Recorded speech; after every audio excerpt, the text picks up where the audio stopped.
Okey, bagi analisis prestasi atlet para negara di Sukan Para ASEAN, kita bersama dengan Rizal Hashim. Assalamualaikum.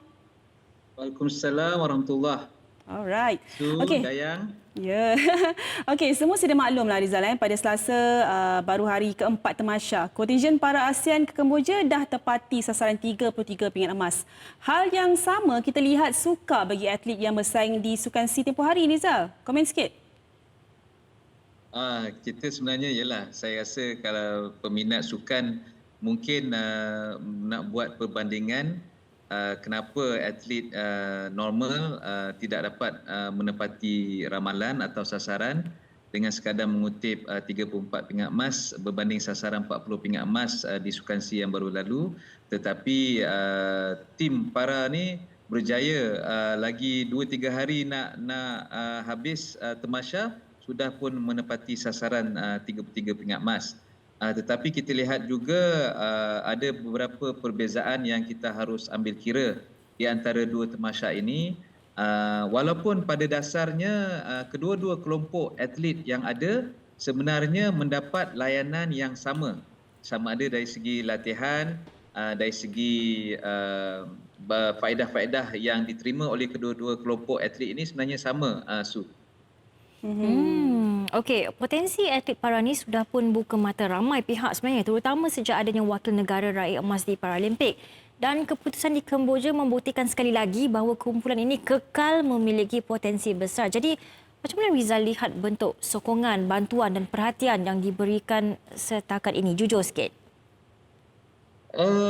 Kalau kita lihat sebenarnya ada anjakan paradigma terhadap layanan yang diberikan kepada atlet kelainan upaya ini sejak 2013-2014 menjelang Tamasya Paralimpik di Rio pada 2016 di bawah teraju Yang Berhormat Khairi Jamaluddin.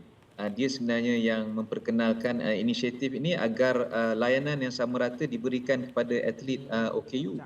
Jadi kita lihat sebab itu mereka pun kalau dari segi insentif, jika mereka menang pingat emas di peringkat Paralimpik sama sebagaimana atlet normal memenangi pingat emas di peringkat Tamasya Sukan Olimpik. Jadi layanan yang sama rata ini walaupun mereka sebenarnya ada beberapa perbezaan. Misalnya ada atlet OKU ini bersaing dengan diiringi oleh pengiring ataupun ada kalau dalam acara olahraga mungkin ada pesa bagi mereka yang tidak dapat melihat. Beberapa klasifikasi kecacatan yang sedia ada.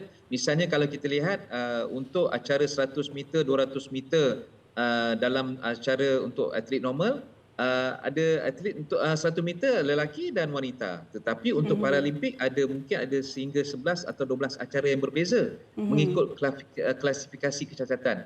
Jadi kita lihat untuk saya rasa dari segi bentuk sokongan Kementerian Belia dan Sukan menerusi Majlis Sukan Negara bekerjasama dengan Majlis Paralimpik Malaysia sudah memastikan sebenarnya mereka berada di landasan yang betul. Saya rasa collaboration yang ada di antara mereka ini sebenarnya membantu meluaskan kelompok atlet OKU sedia ada. Okey Rizal, kita tak menafikan struggle atlet para ni tanpa program khas macam Road to Gold. Mereka tak ada. Bagaimana mereka nak pastikan kecemerlangan ini berterusan? Siapa sebenarnya yang sepatutnya bertanggungjawab? Okey. Walaupun mereka tidak ada projek khas seperti Road to Gold, mereka sebenarnya berada dalam program podium.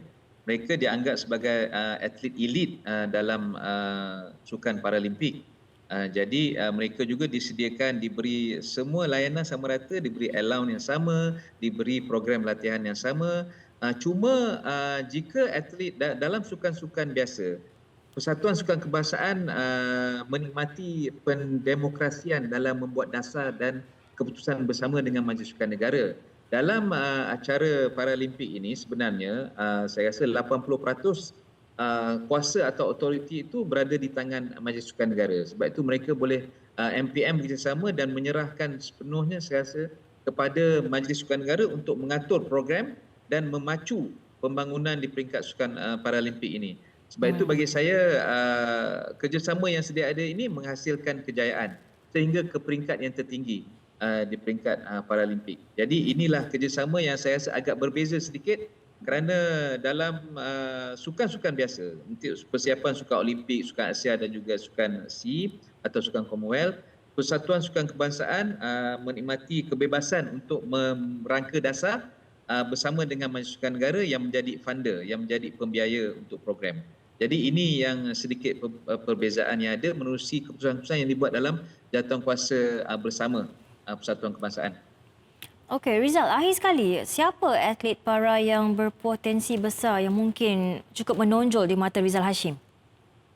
Kalau kita lihat berdasarkan prestasi semasa, Lee Ke-zai, tadi Dayang sebut kan, menang 200 meter individual medley dan juga 200 meter freestyle dalam para renang. Jadi saya rasa antara nama-nama, dia pun usia masih muda lagi, remaja, antara nama yang boleh ditonjolkan pada masa akan datang.